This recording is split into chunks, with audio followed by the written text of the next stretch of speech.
I'm Alan Cox. I want to welcome Pastor Carl Gallups. He's the author of Be Thou Prepared, Equipping the Church for Persecution and Times of Trouble. Serves on the Board of Regents at the University of Mobile in Alabama. A former law enforcement officer. Pastor, thanks for coming on this evening. Alan, thank you for having me, and thanks for having me back on your show. Yes, sir. What do Christians have to be prepared for? Well, it's not just Christians, but my book is directed to the church and to Christians, of course, because, I'm a pastor. We're living in a changing world, and we're living in a world in which we're certainly prone for anything from natural disasters to, 9/11, terrorist attacks, etc. So just trying to wake up the church, wake up the Christian community. Our world is changing, our culture is changing, our nation is changing, and just trying to wake up the general population to some of the times in which we live. Yeah. Well, here's something you've said recently. Let me play a little clip here. Every nation that has eventually and finally either enslaved its people or Nazi Germany, it just eliminated and exterminated whole sections of the undesirable population. They began, watch this, they didn't begin with gun control. They began with a marginalization of that population, lampooning, lambasting, making fun of. Of course, back then they didn't have Hollywood and media and movies and video games and television shows and cable TV and programming and documentaries. Public education, government education, let's call it that, government re-education camps. Now, that's an interview with WorldNet Daily. It sounds to me that you're saying we're headed for a anti-Christian Holocaust in this country. Well, you know what? There are a lot of people that are looking at that possibility, and I think we're a long way from an anti-Christian Holocaust. But the thing that concerns people, Alan, and listen, I've been listening to your show. I heard you play that earlier, yeah, and I appreciate you playing that clip because I stand by everything I said there, and so does history, by the way.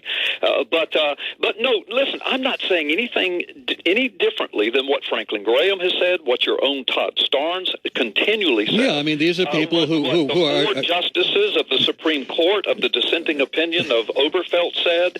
I'm not saying anything differently than them. Well, you're quoting people, of course, who agree with you. You're quoting people who say things that, in my view, are radically, radical. This idea, I mean, you're mentioning Nazi Germany. This constant, Ben Carson does this constant reference to Nazi Germany as if we are headed in that direction. You pick the worst possible event in history, and you invoke it as if to scare people into thinking that could happen here.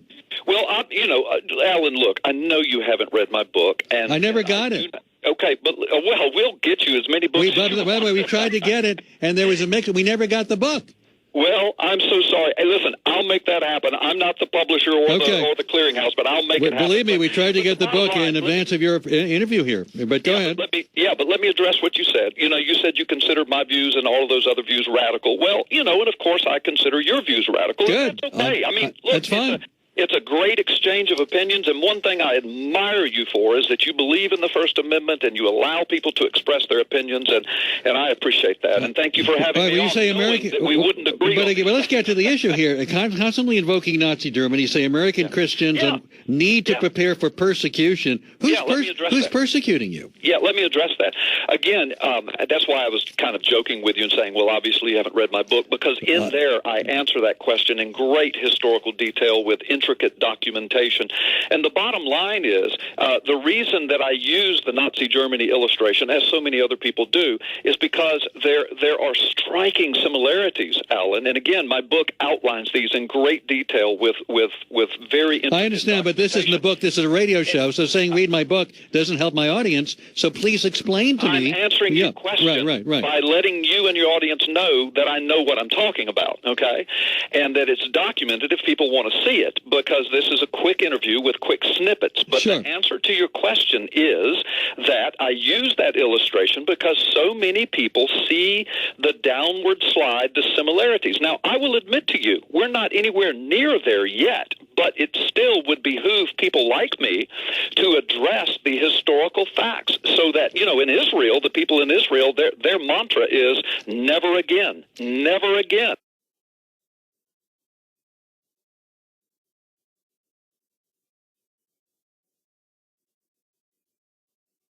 done. All right. So but, what I'm saying is, in America, since we see some of the same things beginning, like what? Let's cut them off. What are the same? What can become? Pastor Gallups, what are the things beginning here that are precursor to Nazi Germany? Yeah, well, again, they're all listed in my book. Let me give you a few. No, but with all due respect, sir, saying they're in my book doesn't help us here. Yes, answer. Our audience would like to hear what you got to say. Let me answer it. Yeah. With all due respect, when you ask me a question, yes, let me answer please. it. Okay. I've been in media for 20 years. I know. You've been in media much longer, and I have a show. You've been on my show. Yes. And when I ask you a question, I let you answer it. Yes, so sir. Please give me the same. Please courtesy. do. Yes. Okay. Please ask the question again. I was on a roll there, and now you've stopped to ask me to ask you the question again. Too, so neither one of us remember well, what but the asked. answer was it's in my book. The answer is, the question is, what is happening in this country that is similar to what happened in the precursor to Nazi Germany? Yes. Listen, that's a great question. Thank you. Just a quick snippet of that is, as you played on that little radio that interview clip a moment ago. A quick snippet of it is there was in Nazi Germany. Of course, they didn't have the kind of media we have now, the kind of media saturation, but there was a continual lampooning and lambasting of mainly the Jewish community. They also targeted other communities, the gypsies and other what they called undesirables. But there was a continual marginalization, lampooning, lambasting, a degradation of, and then eventually movies they used to make for propaganda to turn basically the whole population in an anti-Jewish flavor. And then, of course, they used the public education systems, which is what the snippet that you played spoke of very quickly. Right. They used the public education systems to indoctrinate, if you will, whole masses of people and children, and those were some of the things. But eventually, then, of course, there was gun confiscation for certain segments of the culture and the society. And once that was done, once they had the heart and the mind of the people, the spirit of the nation turned against a certain religious group of people, then the persecution began, and then 6 million Jews were exterminated. But Pastor Gallups, my quick answer. We're not. That's my quick answer. Well, sadly, as you know, in this medium, that's all we can do. But look, there's no. I know you've said otherwise. There is no attempt to take guns away from the American people. I know you believe otherwise. There's no attempt for that. And in terms of Christians, every president's been a Christian. Almost every legislator in this country is a Christian. We've almost always had almost entirely Christian legislators. So the notion that the people in power, both in the executive branch and legislative branch, are somehow mean to or going to take away rights from Christians is absurd, given that we have an almost entirely Christian ruling class in this country. Yeah. Listen, that's a valid point for you to make. I've heard you make that point with Todd Starnes before, and my answer is very similar to his. And, of course, you've already said both of us are radicals. So. Yeah, right. And I understand. And I'm proud that you think I am, but go ahead. Yeah. But the bottom line is, listen, I could talk for an hour about this. Again, Sure. a quick little radio snippet. The bottom line is this.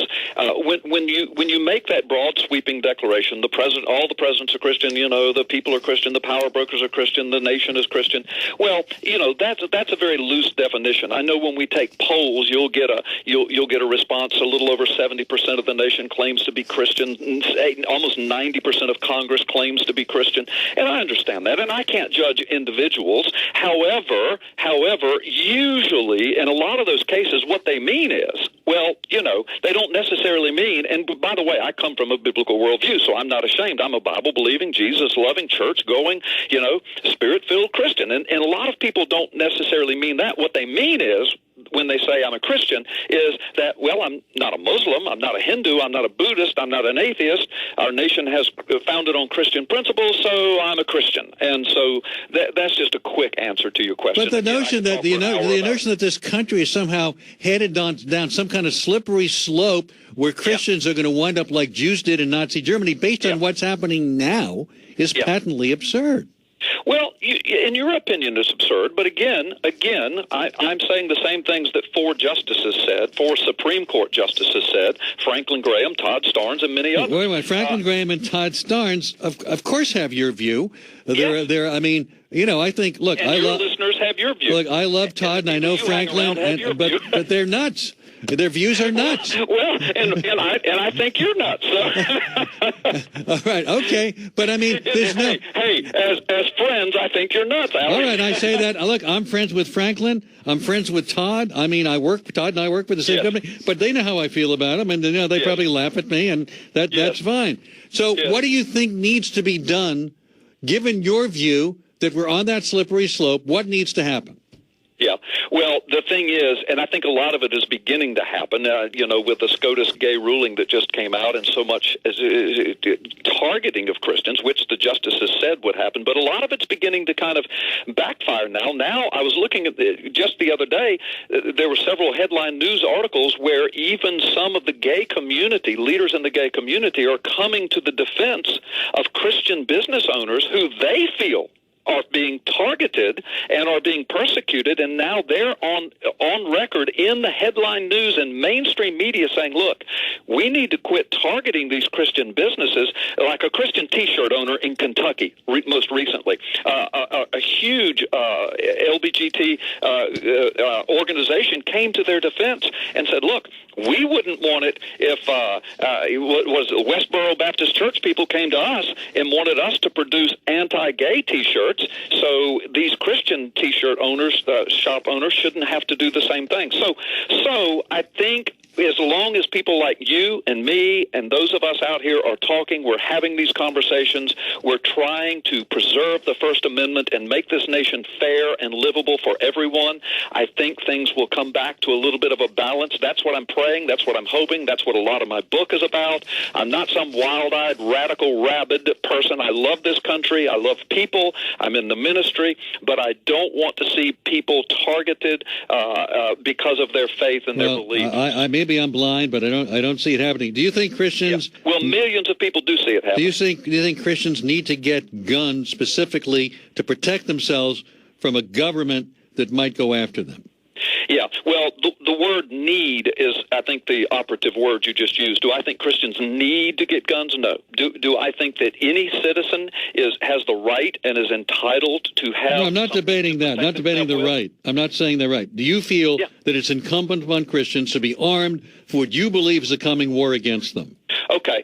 First of all, I haven't said there's a coming war. Second of all, I've never said that that it's incumbent upon them. I address deeply in my book the rights and the abilities and the ways, the reasonable, biblical, rational ways in which people can and should defend themselves, especially if they feel they're in that position. Listen, Alan, my book opens with illustrations of church massacres, even in the United States and in other parts of the world, but even in the United States, where Christians are targeted by the killers that walk into the churches, into the classroom in UCC in Oregon just a few weeks ago. The guy went in, and that was his target. In South Carolina, the idiot that sat there in that church and worshiped with those people for an hour and then got up and killed them all. I mean, that's what I'm addressing in my book. And yes, and Jews were killed in France. And, it happened, and Muslims are targeted in this country all the time. Exactly, and I think that's horrendous as well. And this is my point.